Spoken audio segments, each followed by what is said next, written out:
এই তো কেরাত পড়ে, এই জন্য ওই বাচ্চাও ঠোঁটগুলো নাড়াচাড়া করে। সে কিছু পড়ে না, কিন্তু তবুও এই ঠোঁটগুলো নাড়ায়। কি বলেন, দেখছেন না? এরপরে মা রুকুতে যান, মা তো মিনিমাম 3 বার 5 বার সুবহানা রাব্বিয়াল আযীম বলেন। বাচ্চা তো জানে না যে কি বলতে হয়। বাচ্চা আবার উঠে, আবার মায়ের দিকে তাকায়, আবার রুকু করে। করে কি না? করে। এরপরে মা যখন সেজদায় যান, এই বাচ্চাটাও সেজদায় যায়। আবার সেজদা থেকে মাথা উঁচু করে দেখে কি মা এখনো উঠছে না, আবার ডানে বামে তাকায়, আবার সেজদায় যায়। এই যে একটা প্রশিক্ষণ, এই প্রশিক্ষণটা পারিবারিকভাবেই আমার সন্তান পাইতেছে। যদি আমি আমার উপরে জুলুম না করি তাহলে সে পাবে। আর আমি নিজেই যদি সালাতের সময় কখন হয় আমি জানি না। মুয়াজ্জিনের কাজ আজান দেওয়া, তিনি আজান দিয়ে গেলেন, এই আজানে আমার মধ্যে কোনো পরিবর্তন করতে পারেনি। আমার কাজ চলমান আছে। তো এই জুলুম শুধু আমি আমার নিজের উপরে করছি না, আমি আমার সন্তানদের উপরেও করতেছি। নিজে নামাজে যত্নবান না, এখন ওয়াজ শুনে গিয়ে সন্তানদেরকে বললাম এই তোরা নামাজ পড়, তো সন্তান কি বলবে? বাবা তুমি আগে নামাজ পড়ো।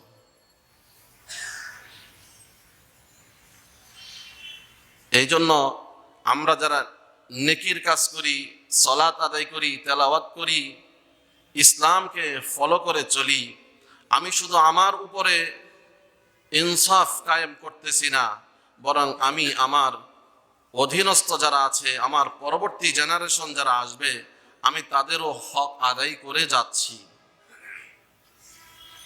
এই জন্য নবীগণ শুধু নিজের জন্য দোয়া করতেন না, নবীগণ পরবর্তী জেনারেশনদের জন্য দোয়া করতেন।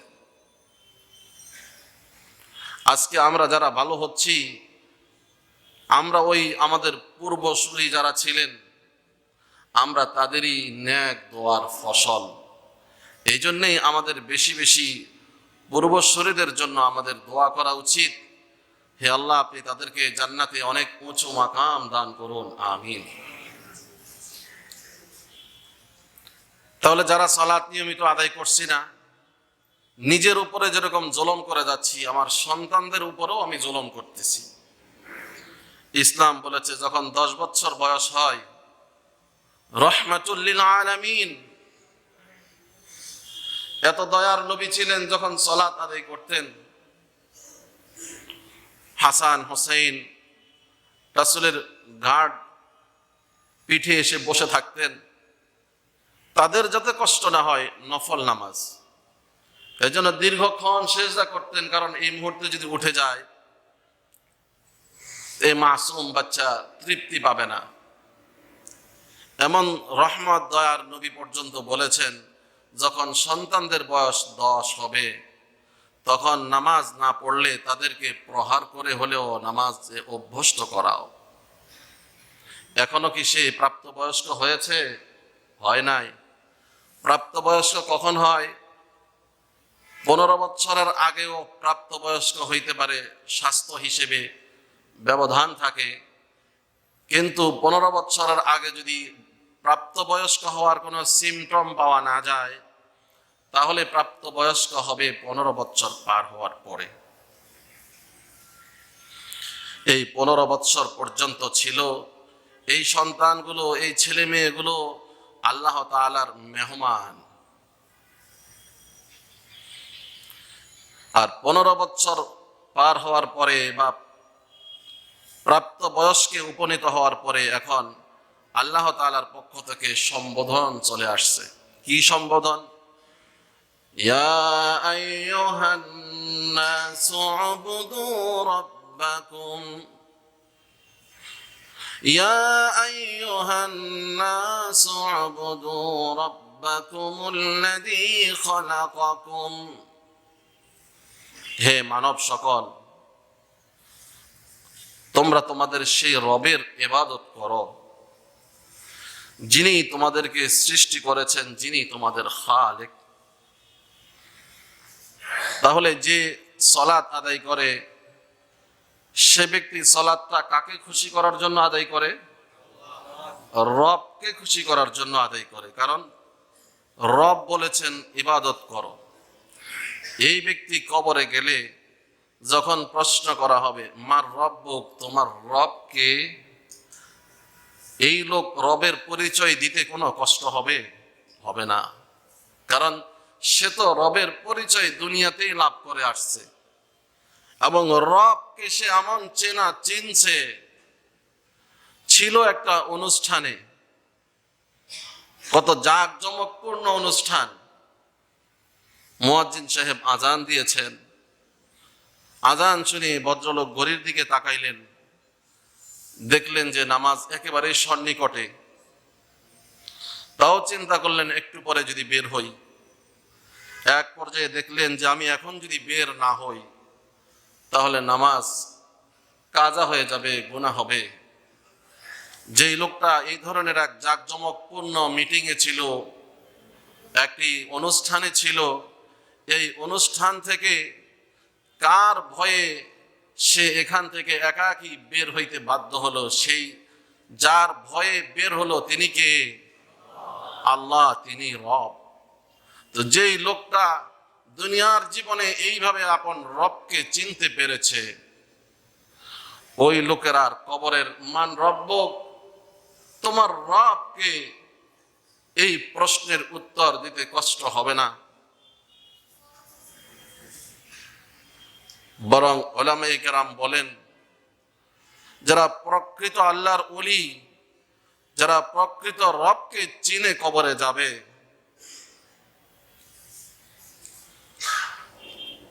তাদের সামনে এই প্রশ্ন উত্তর পর্ব জাস্ট ফর্মালিটির জন্য হবে। অনেক ক্ষেত্রে ফেরেশতারাও আনইজি ফিল করবে যে রবটা তার লাইফে, তার জীবনে জায়গায় জায়গায় প্রতিটা পদক্ষেপে রবকে চিনে আসছে, আমি তার কাছে কিভাবে রবের প্রশ্ন করি?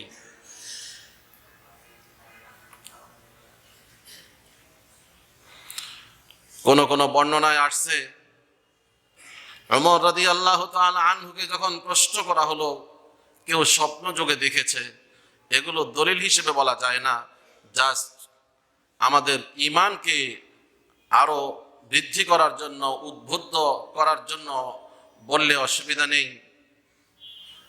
যখন তোমার রবকে প্রশ্ন করতে আসছে, তিনি পাল্টা প্রশ্ন করলেন তোমার রবকে। এই সাহসিকতা কার থাকবে যে দুনিয়ার জীবনে রবের সাথে এমন সম্পর্ক কায়েম করছে?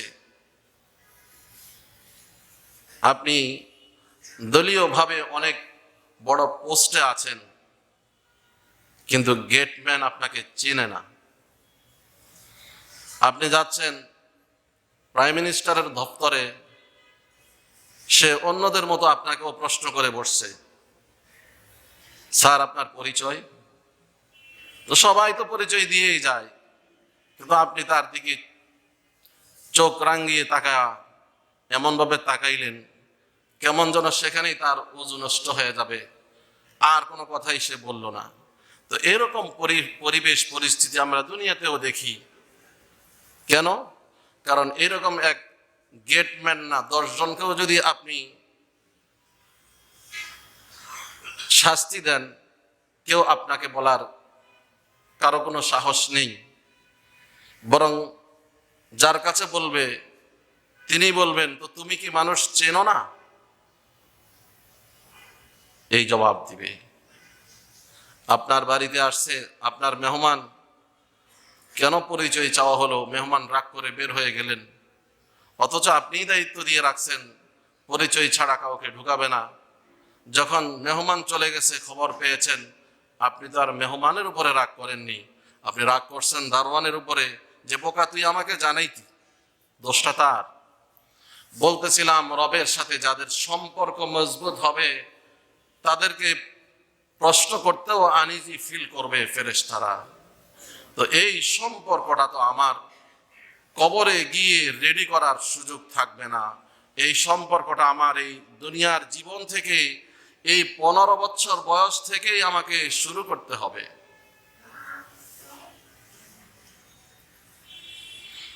এখন আল্লাহ তাআলা শক্তি দিয়েছেন, আমার প্রত্যেকটা অঙ্গ শক্তিশালী সবল। আমি যদি এগুলোকে আল্লাহ তাআলার ইবাদতে ব্যয় না করে যদি আল্লাহর নাফরমানিতে ব্যয় করি, তাহলে আমার পরিণাম কি দাঁড়াবে? না বুঝে কেউ কেউ মনে করে আমি তো রং করি না, আমি তো রাইটে আছি, কারণ আমি রং করলে তিনি তো আমাকে শুধরিয়ে দিতেন, তিনি তো আমাকে ব্রেক করায়া দিতেন। এই দুনিয়ায় আল্লাহ তাআলা কাউকে ব্রেক করাবেন না। পরীক্ষার হলে ছাত্ররা যখন উত্তরপত্রে উত্তর লেখে, একজনে শুদ্ধ উত্তর লিখে যাচ্ছে, আরেকজন ভুল লিখতেছে, ভুল বুঝে ভুল লিখতেছে। পরিদর্শক সামনে দিয়ে হেঁটে যায়, কোন কোন পরিদর্শক একটু ডানে বামে তাকায়া দেখে কি লেখে, দেখে যে ভুল লিখতেছে। তারপরেও কি পরীক্ষার হলে কোনো দায়িত্ববান পরিদর্শক কি যেই ছেলেটা ভুল লিখতেছে তাকে কি কিছু বলে? বলে না।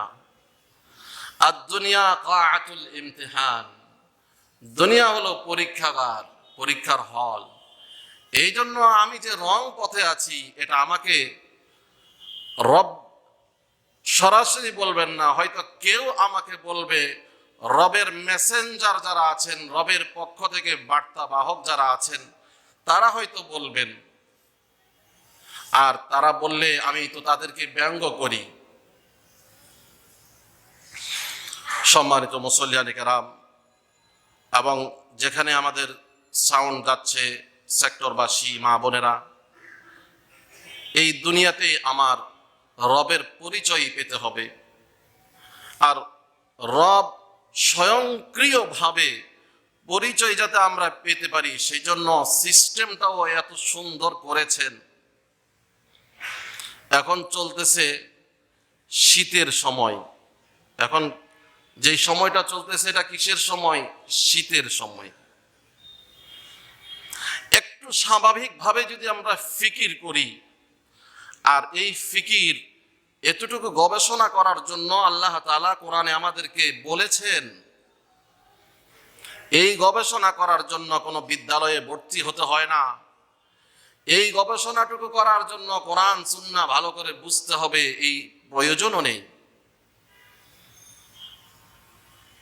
যেই সময় মানুষ গরমে ছটপট করে, এসিতেও এই গরম নিরসন করা যায় না। সেই সময় এই পরিবেশ, বর্তমানের এই পরিবেশটা কত উপযোগী ছিল। সারা পৃথিবীর সকল শক্তি একত্রিত হয়েও কি গ্রীষ্মের সময় আপনার জুলাই আগস্ট মাসে বর্তমানের এই পরিস্থিতি কি কেউ ক্রিয়েট করতে পারবে? কি বলেন, পারবে? তো এই জায়গায় রব আমাদেরকে রবের পরিচয় দিয়ে যাচ্ছেন। সূরা আলে ইমরানের মধ্যে 4 নম্বর পারার 14 নম্বর পৃষ্ঠায় রব্বে কারীম কত সুন্দর করে নসিহত করতেছেন। রবের সেই নসিহতগুলোই আজকে আমরা আপনাদেরকে শোনাচ্ছি। إن في خلق السماوات والأرض واختلاف الليل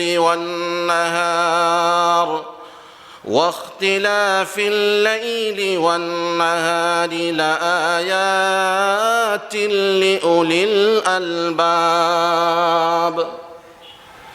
إن في خلق السماوات والأرض, নিশ্চয় আসমান এবং জমিন সৃষ্টির মধ্যে, ওয়াখতিলাফিল লাইলি ওয়ান নাহার, রাত আর এই দিনের পরিবর্তনের মধ্যে, মৌসুম পরিবর্তন হওয়ার মধ্যে, গ্রীষ্মকাল গিয়ে যে শীতকাল আসে, এই শীতকাল আসার মধ্যে, বর্ষাকাল গিয়ে যে শুষ্ককাল আসে, এই আসার মধ্য দিয়ে প্রতিটি বিবেকবান মানুষের জন্য রয়েছে অসংখ্য দলায়েল প্রমাণাদি। কিসের দলিল, কিসের প্রমাণ? ওই ব্যক্তির জন্য যে তার সৃষ্টিকর্তাকে খুঁজে পায় না, যে তার রবকে চেনে না, এই রবের পরিচয় রয়েছে এই ধরনের পরিবর্ধনের মধ্যে। সকলেই বলি আল্লাহু আকবার।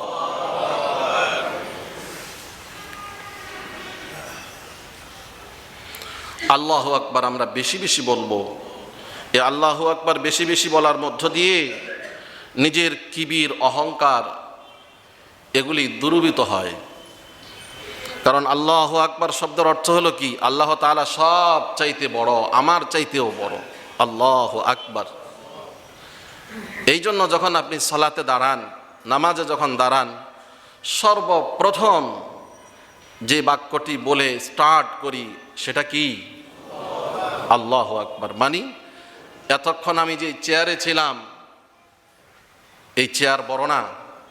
এতক্ষণ আমি যেই বড় জায়গায় ছিলাম, মানুষ আমাকে ফুল দিয়ে বরণ করে নিয়েছে, আসলেই আমি কিছুই না। কারণ আল্লাহু আকবার, আল্লাহ সবচেয়ে বড়।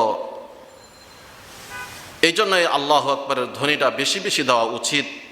আল্লাহু আকবারের এই ধ্বনি মুসলিম জাতির বড় হাতিয়ার, বড় অস্ত্র। এই দেশের মানুষ একসময় আল্লাহকে চিনত না, রবকে চিনত না। এই দেশের মানুষ একসময় মাজলুম ছিল, নির্যাতিত ছিল। এই দেশের মানুষ একসময় সৃষ্টির পূজা করত। আল্লাহ তাআলা এই দেশের মানুষের উপরে দয়া করেছেন। রব এই দেশবাসীর উপরে দয়া করে সুদূর ইয়ামন থেকে পাঠিয়েছেন এই দেশবাসীর হেদায়েতের উদ্দেশ্যে মেসেঞ্জার। সিলেটের মাটিতে শুয়ে আছেন, বলেন কে? শাহজালাল, ইয়ামনি শাহজালাল মুজাররাদ বিবাহ শাদীও করেননি, বিবাহ শাদী করার সময়ও পাননি। আল্লাহু আকবার। যখন গৌর গোবিন্দ শুনছে তার জুলুম নির্যাতনের স্টিম রুলারকে ভেঙে চুরমার করে দেওয়ার জন্য এক মহান ব্যক্তি আসতেছেন, তখন কিভাবে পার হবে? সুরমা নদী দিয়ে যাতে অতিক্রম করতে না পারে, সেজন্য নদীর সকল নৌযানকে সে সেখান থেকে দূরে সরিয়ে দেয়, অপসারণ করে। এই নদী আর পার হইতে পারবে না, এই দিকে ঢুকতে পারবে না, প্রবেশ করতে পারবে না। আল্লাহর ওলি শাহজালাল ইয়ামনি একা আসেননি, সাথে আরো 360 জন তার অনুসারী ছিলেন। প্রত্যেকেই ছিলেন বড় বড় আল্লাহর ওলি বুজুর্গ। এই ওলি বুজুর্গ বললে আবার আমাদের মাঝে 2-4 জনের মন খারাপ হয়ে যায়।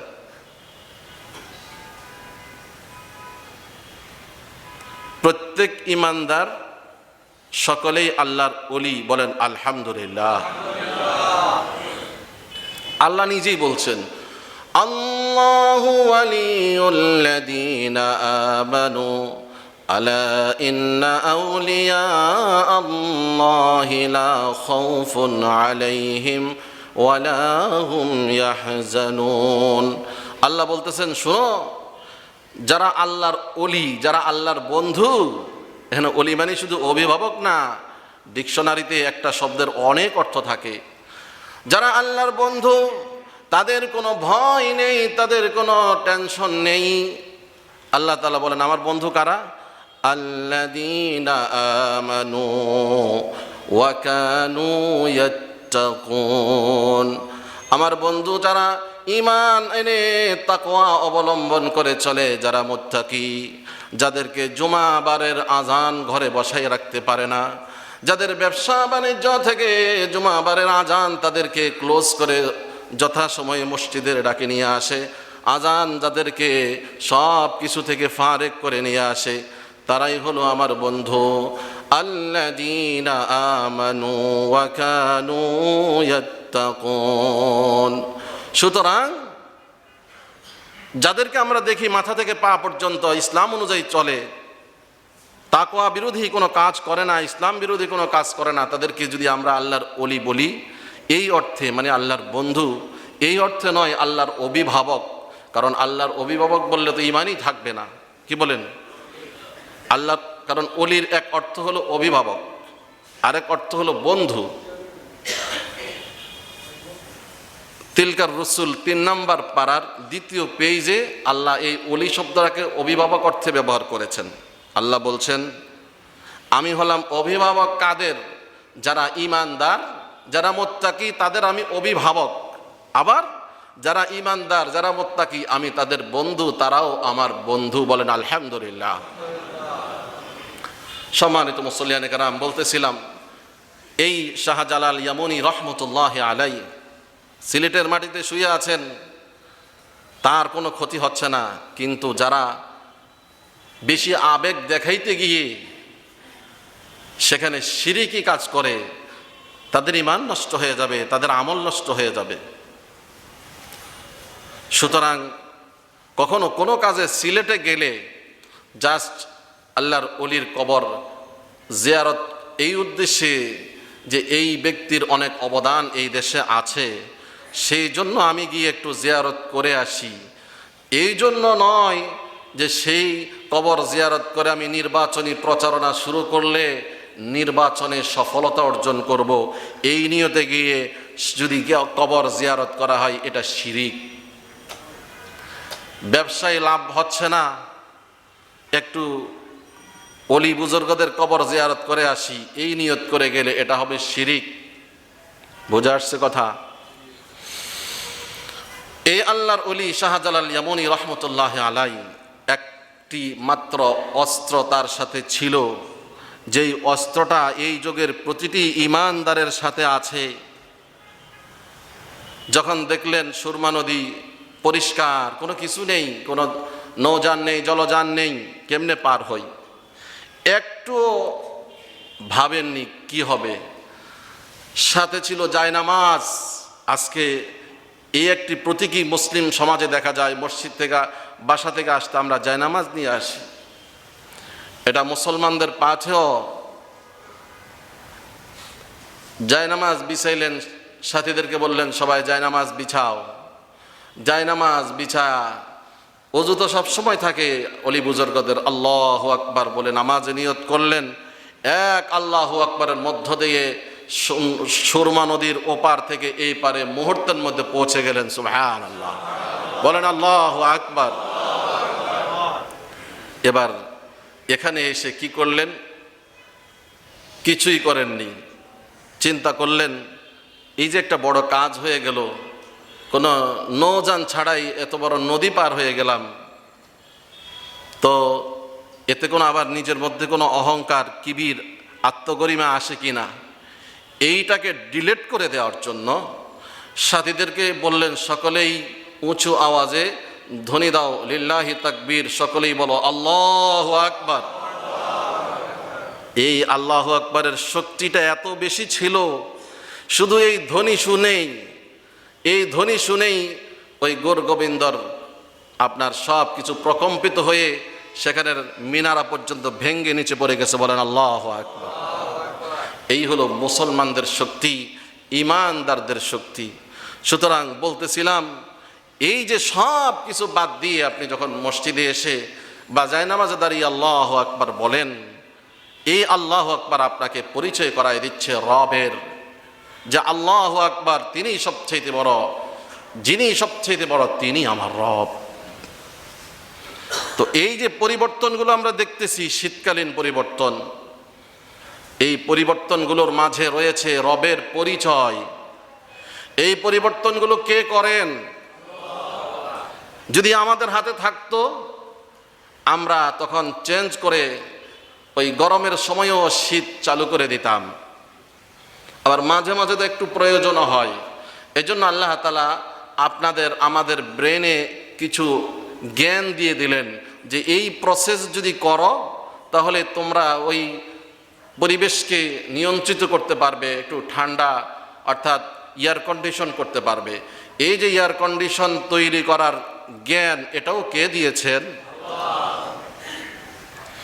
তো আল্লাহ তাআলা বলেন, ইন্না ফি খালকিস সামাওয়াতি ওয়াল আরদ, এই আসমান জমিনের সৃষ্টি এবং সময়ের পরিবর্তন, দিন রাত্রির পরিবর্তন, মৌসুমের পরিবর্তন, মাসের পরিবর্তন, মনে হচ্ছে বেশি দিন হয়নি 2019 সালের বিজয় মাস, ডিসেম্বর মাস, এই সেই দিন গেল, আবার এখন চলে আসলো সেই 2020 সালের ডিসেম্বর মাস। তো এইভাবে যে মাসের পরিবর্তন হয়, সময়ের পরিবর্তন হয়, এর মধ্যে রয়েছে লা আয়াতিন, অসংখ্য প্রমাণাদি, লিউলিল আলবাব, জ্ঞানী লোকদের জন্য। জ্ঞানী কারা? জ্ঞানী হওয়ার জন্য আমাদের সমাজের বুদ্ধিজীবী হওয়ার দরকার নেই, আমাদের সমাজের সায়েন্টিস্ট হওয়ার দরকার নেই। জ্ঞানী হওয়ার জন্য এখানে যারা উপস্থিত এরাই যথেষ্ট। কারণ আল্লাহ তাআলার নিকট জ্ঞানীর একটা সংজ্ঞা আছে। তিনি আল কোরআনুল কারীমে জ্ঞানী কারা তাদের সংজ্ঞাটা দিয়ে দিলেন। আল্লাযীনা ইয়াযকুরুনাল্লাহা কিয়ামান ওয়া কুউদান ওয়া আলা জুনুবিহিম ওয়া ইয়াতাফাক্কারুনা ফি খালকিস সামাওয়াতি ওয়াল আরদ। জ্ঞানী হলো তারাই যারা আল্লাহকে স্মরণ করে। আল্লাযীনা ইয়াযকুরুনাল্লাহ, যারা তাদের রবকে স্মরণ করে কিয়ামান, দাঁড়িয়ে দাঁড়িয়ে সালাতের মাধ্যমে, সমতল ভূমি অতিক্রম করে যাচ্ছে। লা ইলাহা ইল্লাল্লাহ, লা ইলাহা ইল্লাল্লাহ, বলেন সকলে লা ইলাহা ইল্লাল্লাহ, লা ইলাহা ইল্লাল্লাহ, লা ইলাহা ইল্লাল্লাহ মুহাম্মাদুর রাসূলুল্লাহ। আপনি যখন সমতল ভূমি দিয়ে হাঁটবেন তখন রবের কথা স্মরণ চলে আসছে, সাথে সাথে ডিরেকশন, রাসূল কি বলছেন। আমি যখন পায়ে হেঁটে সমতল ভূমি দিয়ে যাব, রাসূলের নির্দেশ, তখন তোমরা বলো লা ইলাহা ইল্লাল্লাহ। কিয়ামান, দাঁড়িয়ে দাঁড়িয়ে আল্লাহর জিকির। আপনি লিফট চড়ে উপরের দিকে যাচ্ছেন, সিঁড়ি আরোহণ করে উপরের দিকে যাচ্ছেন, এই মুহূর্তে আপনি চিন্তা করলেন এই মুহূর্তের জিকিরটা কি? আল্লাহু আকবার। আপনি নিচে নামতেছেন, এই মুহূর্তের আল্লাহর স্মরণটা কি? সুবহানাল্লাহ।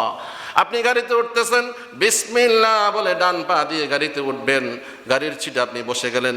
আপনি জানেন এই গাড়ির কোনো শক্তি নেই, এই ড্রাইভারের কোনো নিশ্চয়তা নেই, গ্যারান্টি নেই। আমার গন্তব্যস্থলে এই গাড়ি যাওয়ার আগে আগে রাস্তায় অ্যাক্সিডেন্ট করে চিরতরে শেষ হয়ে যেতে পারে। আপনি যাকের, আপনার অন্তরে আল্লাহর জিকির আছে, এই জন্য আপনি সিটে বসে বেল্ট পরার আগে আগে আপনি এমন এক বেল্ট পরে নিলেন, যেই বেল্ট পরার কারণে যদি আপনি রাস্তায় অ্যাক্সিডেন্ট করে মারাও যান, আল্লাহ তাআলা আপনাকে শহীদের মর্যাদা দান করবেন। আপনি সিটে বসে 3 বার পড়লেন সুবহানাল্লাহ, সুবহানাল্লাহ, সুবহানাল্লাহ। এটাও এক প্রকারের তাওবা। মানে সুবহানাল্লাহ মানে আল্লাহ তাআলা মহান, পুত, পবিত্র। আলহামদুলিল্লাহ, আলহামদুলিল্লাহ, আলহামদুলিল্লাহ। 3 বার আল্লাহর নিয়ামতের শুকরিয়া আদায় করলেন। আবার 3 বার আল্লাহু আকবার, আল্লাহু আকবার, আল্লাহু আকবার। আল্লাহ সবচাইতে বড়, সবচাইতে বড়। এই 3 বার ঘোষণা দিয়ে দিলেন সিটে বসে। তারপর আপনি চিন্তা করলেন গাড়িতে যাচ্ছি, আমি তো মোমেন, আমি তো আমার রবকে চিনি, আমার এই গাড়িতে যাওয়া এটাও তো ইবাদত, সুতরাং ইবাদতটা শুরু হয়ে যাক। অতএব আমি গাড়ির দোয়াটা পড়ে নিলাম, সুবহানাল্লাযী সাখখারা লানা হাযা ওয়া মা কুন্না লাহু মুকরিনিন ওয়া ইন্না ইলা রাব্বিনা লামুনকালিবুন। কত সুন্দর সিস্টেম! সুবহান, তিনি মহান, পুত, পবিত্র। আল্লাযী সাখখারা লানা হাযা, যিনি এই গাড়িকে আমাদের নিয়ন্ত্রণ করে দিয়েছেন। সুবহানাল্লাহ। গাড়ি ড্রাইভার নিয়ন্ত্রণ করে, না পুরো আসমান জমিন যিনি নিয়ন্ত্রণ